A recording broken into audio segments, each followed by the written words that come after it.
So good morning, good afternoon and greetings of the day to all the students. बहुत खुशी की बात है भाई, आज हमारी आखिरी एक्सरसाइज है क्लास 6 की नहीं, चैप्टर 5 की। के बाद आएगी चैप्टर 6। ठीक है, तो चैप्टर 5 की आखिरी एक्सरसाइज 5.8 पे हम लोग आ जाते हैं। एक्सरसाइज 5.8 क्वेश्चन 1 क्या कहता है, एग्जामिन करिए। चलो भाई, हम लोग डॉक्टर बने हैं, एग्जामिन करेंगे। Examine whether the following are polygons if any among them is not. ठीक है, कर्व हमने पढ़ा था और कर्व के बाद हमने पॉलीगॉन देखा था किस तरह से बनता है। तो इफ दीज आर पॉलीगॉन्स, नहीं, this is not a polygon, this is an open curve. Polygon should always be closed end polygon should be made up of line segment. ठीक है, लाइन सेगमेंट से बना हुआ है लेकिन क्लोज नहीं है। B, yes, this is a polygon. C, this is not a polygon. This is because this is made up of curve and not a line segment. D, इसमें curve भी है, line segment भी है, तो ultimately ये polygon नहीं है। Y में simple से दो आंसर है, polygon should be closed and polygon should be made up of line segments. Question number 2, name each polygon. चलो भाई नेम कर देते हैं, क्या दिक्कत है इसमें। अब नेम करने में क्या हो जाएगा, ये हो जाएगा आपका क्वाड्रिलेटरल। क्यों? क्योंकि it is made up of 4 sides. अब कौन सा quadrilateral? It is not a type of regular quadrilateral, therefore it is just a quadrilateral. ये क्या हो जाएगा? ट्राइंगल हो जाएगा। किस तरह का ट्राइंगल हो जाएगा? Right angle triangle. और फर्दर अगर देखेंगे तो N isosceles right angle triangle. अब ये क्या हो जाएगा? एक पेंटागन।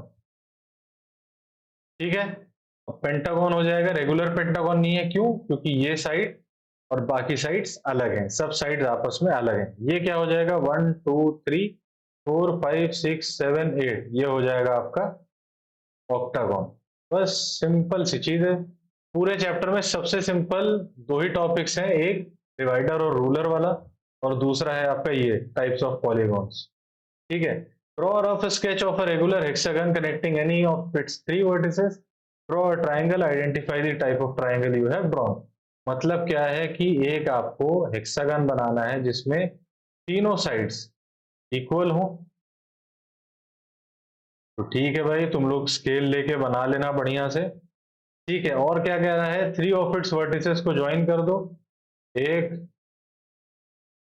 2 और ये 3, 1 2 3 4 5 6। ठीक है, तो हमारे 6 ट्राइंगल्स बन जाएंगे। और identify the type of triangles, therefore it will be isosceles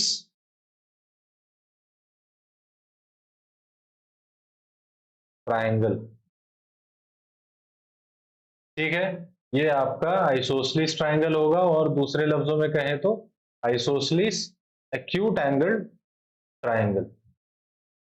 ठीक है, सारे के सारे एक्यूट एंगल ट्राइंगल ही बनेंगे। ठीक है ना, एक स्केल लेना, एक पेपर लेना, बनाना मस्त तरह से, हो सके तो ग्राफ शीट ले लेना, उस पर बना लेना और देख लेना आंसर क्या आता है। मतलब आइसोसेलेस ट्राइंगल होगा, इक्विलेटरल ट्राइंगल होगा, क्या होगा, है ना, ये चीज समझ में आ जाएगी। हो सकता है इक्विलेटरल ट्राइंगल भी बने, हो सकता है आइसोसेलेस ट्राइंगल भी बने। तो इस चीज को देख लेना, और इस चीज को अभी समझ ही लेते हैं, ऐसा करते हैं समझ ही लेते हैं। ठीक है, हमें क्या पता था? 1 2 3 4 5 6। ठीक है, हमने एक फुल रेवोल्यूशन को, one full revolution is divided into 6 divisions. ठीक है, which is ultimately equal to 360 degrees. तो 1 डिवीजन इज इक्वल टू कितना हो गया भाई बताओ? 360 upon 6 which is equal to 60 degree. तो यहां पे आ गया 60 डिग्री। ठीक है, अब समझते चलना बात, बिना ग्राफ के और बिना स्केल के आंसर निकालते हैं। ये हो गया 60 डिग्री, और ये दोनों पहले से इक्वल है। ठीक है, तो हमारा ये एंगल और ये एंगल भी इक्वल है।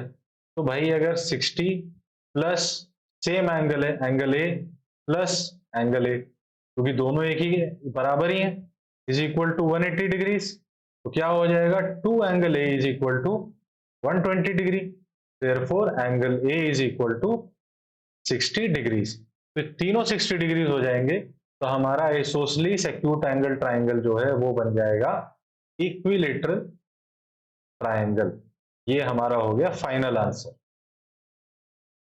ठीक है, मैंने सोचा था कि आप लोग बना लेंगे अपना आपस में, लेकिन मैंने भाई ऐसा ना हो कि कोई ये समझे कि भाई ये तो टीचर ने आइसोसेलेस बता दिया, हमारा इक्विलेटरल आ रहा है। तो जस्ट कंफ्यूजन दूर करने के लिए मैंने इसको पूरा सॉल्व कर दिया है। क्वेश्चन नंबर 4 पे आ जाते हैं। Draw rough sketch of a regular octagon, draw rectangle bye joining exactly 4 vertices of the octagon. ठीक है भाई, ये भी करके देख लेते हैं। तो 1 2 3 4, फिर इस तरह से 1 2 3 और 4, तो हमारे इस तरह से कुछ एक रेक्टेंगल बन जाएगा। ये तुम लोग अच्छे से बना लेना, और बस इसमें और कुछ नहीं देना है, बस एक रेक्टेंगल बनाना है। ज्यादा होगा तो रेक्टेंगल में क्या होता है, बेसिक फीचर्स उसके हैं ही 3, वही 3 लिख देना। चलो भाई क्वेश्चन 5 पे आ जाते हैं। A diagonal is a line segment that joins any two vertices of the polygon। बिल्कुल, ये हमने देख चुके हैं। इन रेक्टेंगल भी हमने देखा, इन स्क्वायर भी हमने देखा, इन पैरेललोग्राम भी हमने देखा, और मोस्ट इंपॉर्टेंटली डायगोनल का सबसे ज्यादा इंपॉर्टेंट महत्व कहाँ है, इन अ rhombus। Draw a rough sketch of a pentagon and draw its diagonal. ठीक है भाई, तो ये तुम्हारा एक पेंटागन हो गया। अब इसके डायगोनल्स क्या हो जाएंगे, ये और ये। इसके डायगोनल्स क्या हो जाएंगे, ये और ये। इसके डायगोनल्स ये और ये। तो अल्टीमेटली एक स्टार बन जाएगा। ठीक है, तो बस यही है, ये हमारा डायगोनल बनेगा। तो with this we conclude exercise 5.8, सबसे हल्की exercise. So I hope you have understood all the concepts. In case you have not, we will have a summary in the next video. उसमें आप देख सकते हैं, और अगर उसमें भी समझ ना आए तो फिर वीडियो पीछे जाके देखनी पड़ेगी। चलो, till then, till we meet again, goodbye.